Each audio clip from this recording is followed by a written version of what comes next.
सभी श्रद्धालु भक्तजनों को मेरा नमस्कार। पौराणिक कथाओं के अनुसार भगवान शिव बिना किसी वाहन के ही संपूर्ण संसार में विचरण करते थे। एक दिन जब वो जगत में विहर कर रहे थे तो यम ने उन्हें देखा। उनके मन में यह बात आई कि वो भोलेनाथ के वाहन बन जाए, लेकिन यह इतना सहज नहीं था। तो उन्होंने शिव को प्रसन्न करने के लिए कठिन तप किया। यम के तप से शिव शंभु प्रसन्न हुए और उन्होंने यम को बैल रूप में अपना वाहन बनाना स्वीकार किया। भोलेनाथ ने बैल रूप को इसलिए चुना क्योंकि बैल अत्यंत भोला होता है। उसके मन में किसी भी प्रकार का छल कपट नहीं होता है। यही वजह है कि भोले बाबा ने बैल यानी कि नंदी को अपना वाहन नियुक्त किया। यही नहीं, शिव जी ने नंदी को अपना प्रधान सेनापति भी बनाया। कहा जाता है कि भगवान शिव की सेना नंदी बाबा के कहने पर ही चलती है। भोलेनाथ की दूसरी कथा था। पौराणिक कथाओं के अनुसार पुरंत काल में एक शिलाद नाम के एक ऋषि हुआ जो कि पूर्ण रूप से प्रभु की पूजा में लीन रहने लगा था। ऐसे में परिवार के लोग को उनके वंश की चिंता हुई। यह परेशानी लेकर सभी उनके पास पहुँचे और गृहस्थ जीवन में वापस आने का निवेदन किया। हालांकि वो नहीं माने, लेकिन उन्होंने जन्म मृत्यु से परे संतान प्राप्ति के लिए देवराज इंद्र की पूजा की।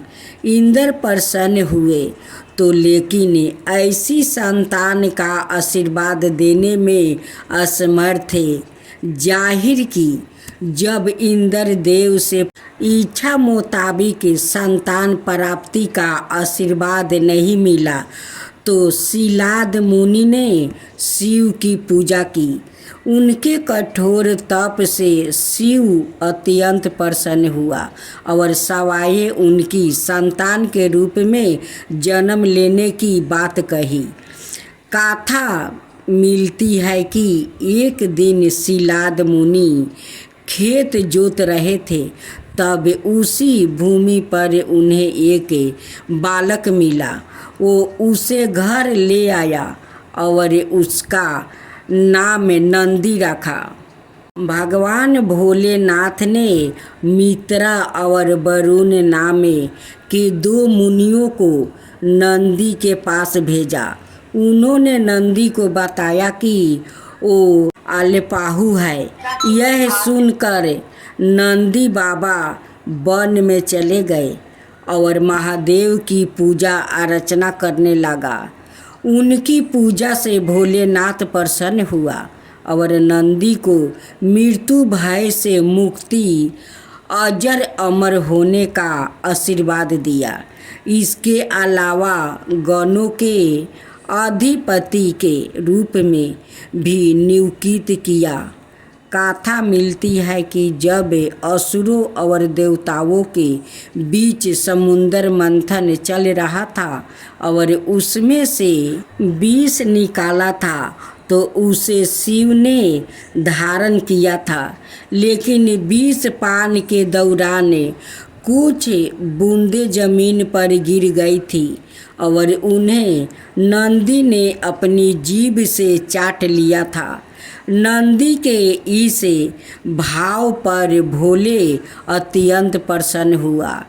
इसके बाद भगवान ने नंदी को अपने सबसे बड़े भक्त की उपाधि दी। साथ ही उन्होंने कहा कि जो शक्तियाँ उनकी है वो नंदी की भी है। भोलेनाथ की कृपा पाने को ज्ञान स्वरूप तप और विष की बूंदे को चाटने की पवित्रता नंदी बाबा की महिमा को और भी बढ़ा देती है। भोले बाबा ने नंदी को यह आशीर्वाद दिया था कि उनकी पूजा से पहले नंदी की पूजा की जाएगी। यही वजह है कि हर शिवालय में नंदी बाबा की मूर्ति जरूर होती है। यही नहीं, यह भी मानता है कि यदि आपको भोलेनाथ से कुछ मांगना है और अपने नंदी बाबा के कानों में सच्ची श्रद्धा, पवित्रता और अटूट निष्ठा से अपनी बात कही दी तो वो भोलेनाथ तक जरूर अर्जी पहुंचा देते हैं। यही नहीं, शिव जी भी मुराद पूरी कर देते हैं। सोमवार व्रत कथा। एक नगर में एक सेठ रहता था। उसे धन ऐश्वर्या की कोई कमी नहीं थी। फिर भी वो दुखी था क्योंकि उसके कोई पुत्र नहीं था। पुत्र प्राप्ति के लिए वो प्रत्येक सोमवार को व्रत रखता था और पूरी श्रद्धा के साथ शिवालय जाकर भगवान गौरी शंकर की पूजा करता था। उसके भक्ति भाव से दयामयी पार्वती जी दिव्यित हो गई और एक दिन अच्छा अवसर देखकर उन्होंने शंकर जी से विनती की, स्वामी, यह नगर सेठ आपका परम भक्त है, नियमित रूप से आपका व्रत रखता है, फिर भी पुत्र के अभाव से पीड़ित है। कृपया इसकी कामना पूरी करें। दयालु पार्वती की ऐसी इच्छा को सुनकर भगवान शंकर ने कहा, पार्वती, यह संसार कर्म भूमि है। इसमें जो जैसा करता है वह वैसा ही भरता है। इस साहूकार के भाग्य में पुत्र सुख नहीं है। शंकर के इनकार से पार्वती जी निराश नहीं हुई। उन्होंने शंकर जी से तब तक आग्रह करना जारी रखी जब तक कि वो उस साहूकार को पुत्र सुख देने को तैयार नहीं हो जाते। भगवान शंकर ने पार्वती से कहा, तुम्हारी इच्छा है इसलिए मैं इसे एक पुत्र प्रदान करता हूँ, लेकिन उसकी आयु केवल 12 बरस होगी। संयोग से नगर सेठ गौरी शंकर संबंध सुन रहा था। समय आने पर नगर सेठ को सबर सुख संपन्न पुत्र रतन की प्राप्ति हुई। सब और खुशियाँ मनाई गई।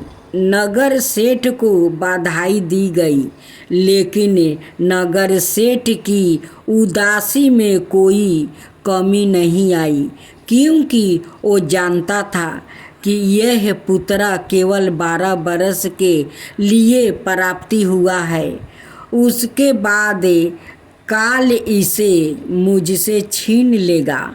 इतने पर भी सेठ ने सोमवार का व्रत और गौरी शंकर का पूजन हवन यथाविधि पहले की तरह ही जारी रखा। जब बालक 11 बरस का हो गया तो वो पूर्ण पुरुष जैसा लगने लगा। फलत सभी चाहने लगे कि उसका विवाह करवा दिया जाए।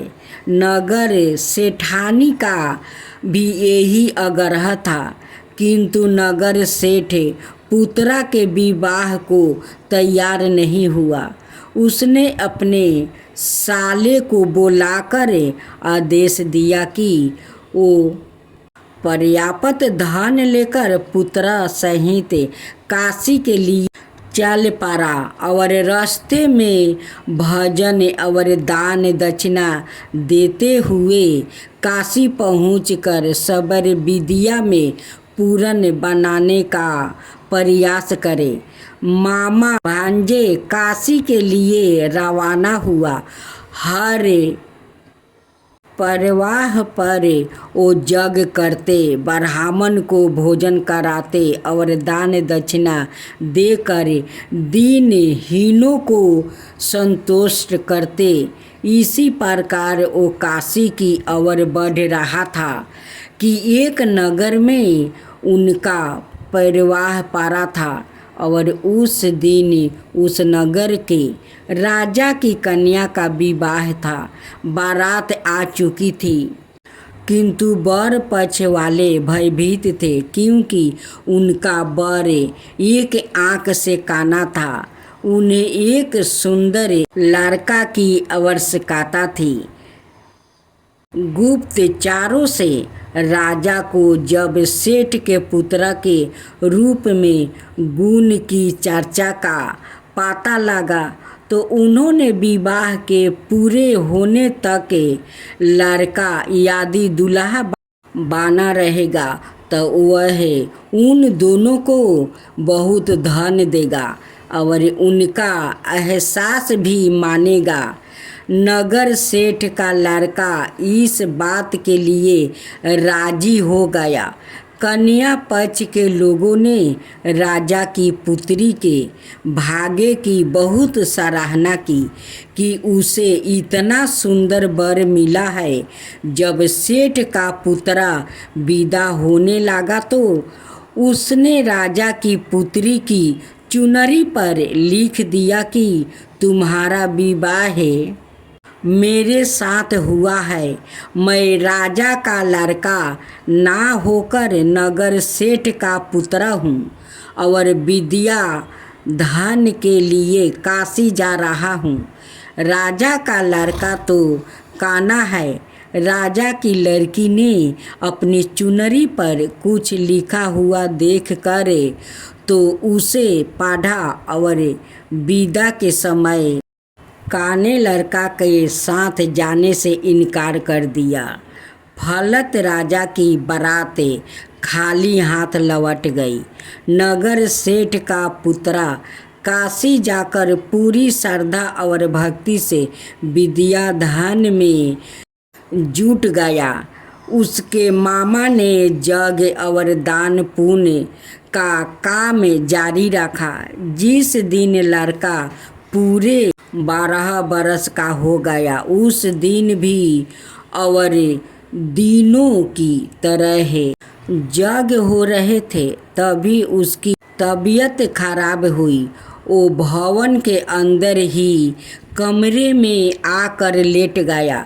थोड़ी देर में मामा पूजन करने को उसे लेने आया तो उसे मारा हुआ देखा तो उसे अत्यंत दुख हुआ और वो बेहोश हो गया।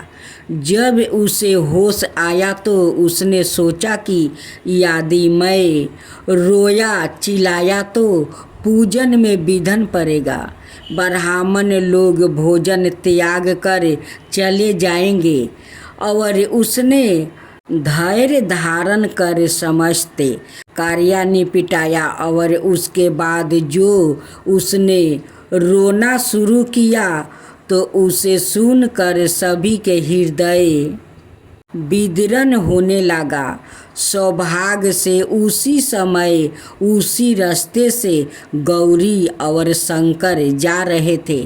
गौरी के कानों में वो करुणा कंदन पहुंचा तो उनका वात्सल्य से पूर्ण हृदय करुणा से भर गया। सही स्थिति का ज्ञान होने पर उन्होंने शंकर भगवान से आग्रह किया कि वो बालक को पुण्य जीवन प्रदान कर दे। शंकर भगवान को पार्वती जी की प्रार्थना स्वीकार करनी पड़ी। नगर सेठ का एकलौता लाला पुनः जीवित हो गया, शिक्षा प्राप्ति हो चुकी थी।